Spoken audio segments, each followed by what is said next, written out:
आगे बढ़ते हैं और अब हम आपको उस संयोग के बारे में बताना चाहते हैं जिसका जमकर राजनीतिक प्रयोग हो रहा है। करीब 64 सालों के बाद होली और रमजान के जुमे की नमाज का संयोग एक साथ पड़ रहा है। आप सोचिए कि अगर आज इस मामले में सियासत ना होती तो ये कितने सौभाग्य की बात होती। देश के करोड़ों हिंदू और मुसलमान एक साथ अपने त्योहार को मनाते, लेकिन इस सौभाग्य में दुर्भाग्य ये कि अब ये मामला बेहद संवेदनशील हो चुका है। बीते दिनों होली और जुमे की नमाज पर शांति की तैयारियों को लेकर उत्तर प्रदेश के संभल जिले के सीओ अनुज चौधरी का एक बयान सुर्खियां बटोरता नजर आया, जिसमें उनका कहना था कि जुमा साल में 52 बार आता है, लेकिन होली साल में सिर्फ एक बार। ऐसे में जिन लोगों को रंगों से दिक्कत है वो घर में रहकर ही नमाज पढ़े। और उनके इस एक बयान को इस पूरे विवाद का इंट्रो बना दिया गया। इसके बाद पूरे देश में इसी बयान के इर्द गिर्द राजनीति शुरू हुई, सियासत शुरू हुई। कुछ इसके पक्ष में है तो कुछ इसके विरोध में, और कुछ ऐसे भी हैं जिनका यह कहना है कि जुमा क्यों, होली को ही कुछ घंटों के लिए क्यों ना रोक दिया जाए। पूरी कहानी समझने के लिए आप सबसे पहले ये बाइट विश्लेषण सुन लीजिए। सबसे यही अनुरोध किया गया है भाई, ये बहुत प्यार का त्योहार है। जैसे हिंदू होली खेलता है, वो बुरा ना मानो होली है, एक प्यार के हिसाब से खेलता है। अब जैसे मुस्लिम है, उस दिन ईद मनाते हैं तो वो सिवैयां बांटते हैं, कुछ खाते हैं। तो मुस्लिमों से भी सबसे यही अनुरोध है भाई, अपना उस जगह ना आए। यदि आप रंग एक्सेप्ट नहीं कर सकते तो उस दिन आप ना आए, क्योंकि साल में 52 जुम्मे होते हैं और होली का एक दिन है। जैसे पूरे साल ईद का इंतजार करते हैं तो हिंदू पक्ष भी होली का इंतजार करता है। 12:30 से 2 बजे के बीच में थोड़ा होली को रोका जाए, मतलब बीच में 2 घंटा का ब्रेक होना चाहिए, क्योंकि देखिए जुम्मा का टाइम तो जो है आगे जा नहीं सकता है। इसीलिए जैसे हम लोग भी जो है रमज़ान में अगर मुहर्रम पड़ गया है तो हम लोग ने टाइम टेबल थोड़ा चेंज किया है। बस सभी लोग से आग्रह यही रहेगा कि 12:30 से 2 बजे के बीच थोड़ा सा होली का कार्यक्रम जो है मस्जिद और जहाँ पे नमाज पढ़ने जाते हैं लोग, उससे थोड़ा दूरी बना के अपना आपने अपना सुझाव रखा है। जी बिल्कुल।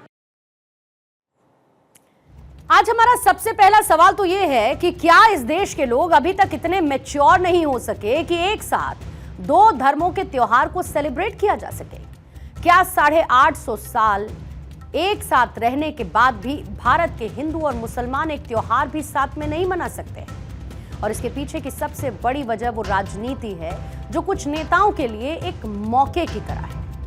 इसे आप ऐसे समझिए कि 64 सालों के बाद एक साथ पड़ने वाला रमजान का जुमा और होली का त्योहार भारत के हिंदू और मुसलमानों के लिए एक सौभाग्य की बात होनी चाहिए थी, लेकिन कुछ नेताओं ने इसे अपनी सियासत का एक मौका बना दिया, जो कभी कभी ही आता है, और इसे जितना भुनाया जा सके उनकी राजनीति के लिए ये उतना सही रहता है। इस पिच पर खेलने वालों में केवल हिंदूवादी राजनीतिक पार्टियां नहीं हैं, बल्कि खुद को धर्मनिरपेक्ष कहने वाले भी इस पिच पर चौका छक्का लगाना चाहते हैं। संभल पुलिस के सर्कल ऑफिसर अनुज चौधरी ने सिर्फ इतना ही कहा था कि जिन्हें रंगों से परहेज है वो घर पर ही नमाज अदा करें। ये एक बार में सुनने में कितनी सीधी सी बात लगती है, लेकिन सियासत ने इस एक बात को तिल का ताड़ बना दिया है। सीधी सी बात थी कि होली हर महीने और हर हफ्ते नहीं आती। ऐसे मौके पर मुस्लिम समुदाय को खुद आगे आकर यह पहल करनी चाहिए थी, और तमाम मुस्लिम धार्मिक नेताओं ने इस संबंध में एक सौहार्द बढ़ाने वाला बयान दिया भी। कई क्लरिक्स ने तो जुमे की नमाज का टाइम तक बदलने की पहल कर दी और यह कह दिया कि टाइम को आगे पीछे करने में कोई समस्या नहीं। एक बार पहले जरा आप इनको सुन लीजिएगा। देश का सौहार्द बनाने के लिए, देश में भाईचारा और एकता बनाने के लिए मैं ऑल इंडिया इमाम एसोसिएशन की तरफ से एक अपील करना चाहता हूं पूरे हिंदुस्तान में, और खास तौर से उन जगहों पर जहां हिंदू भाइयों की कसरत ज्यादा है, कि जुमा की नमाज को अगर हम थोड़ा डिले कर लें तो उसमें ऐसा नहीं है कि हमारी नमाज नहीं होगी, नमाज में कोई फर्क पड़ेगा। तो हम जो नमाजें 1 बजे होती हैं उनको हम 2:30 बजे कर लें, ताकि होली संपन्न हो जाए इत्मीनान के साथ में। कुछ फसादी जहन के लोग हो सकते हैं इधर भी और उधर भी, नमाज को लेकर, होली को लेकर दंगा करना चाहते हों, उनसे बचने के लिए ये एक बेहतरीन रास्ता है इस्लामिक सेंटर ऑफ इंडिया ने इन बातों को मद्देनज़र रखते हुए अपने मुल्क की जो गंगा जमनी तहजीब है वो भी कायम रहे और एक अच्छा एग्जाम्पल सेट हो, तो इस्लामिक सेंटर ऑफ इंडिया फिरंगी महल लखनऊ ने एक एडवाइजरी जारी करके तमाम मुसलमानों से अपील की है और ख़ासकर मस्जिद की कमेटियों से कि 14 मार्च को जुमे की नमाजें जिन मसाजिद में 12:30 से और 1 के दरमियान हैं वो उसको कोशिश करके 1 घंटा एक्सटेंड कर लें।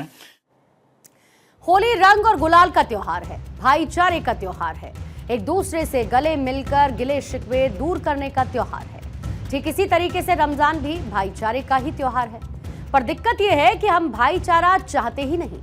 अगर ऐसा नहीं होता तो रंग और गुलाल लगने पर किसी मुसलमान का रोजा नहीं खराब होता। इस देश में क्रिश्चियन लोगों का त्योहार क्रिसमस जिस तरीके से धूमधाम के साथ मनाया जाता है, उसी तरीके से ईद भी मनाई जा सकती है।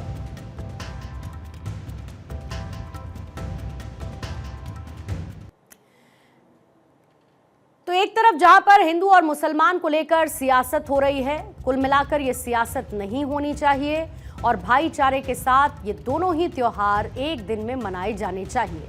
यानी एक तरफ होली जो रंगों का त्योहार है, जो भाईचारे की अपील करता है, ठीक इसी तरीके से जुमे की नमाज भी होली के दिन इसी भाईचारे की भावना के साथ अता की जानी चाहिए। क्योंकि हकीकत यह है कि रंगों का कोई धर्म नहीं होता। हाँ, ये भी मुमकिन है कि कई बार कुछ लोगों का मन काला जरूर हो जाता है, जो उन्हें रंगों में भी खुद का अपमान नजर आने लगता है। जबकि एक सच तो ये भी है कि अपनों से कभी अपमान का भय नहीं हो सकता है।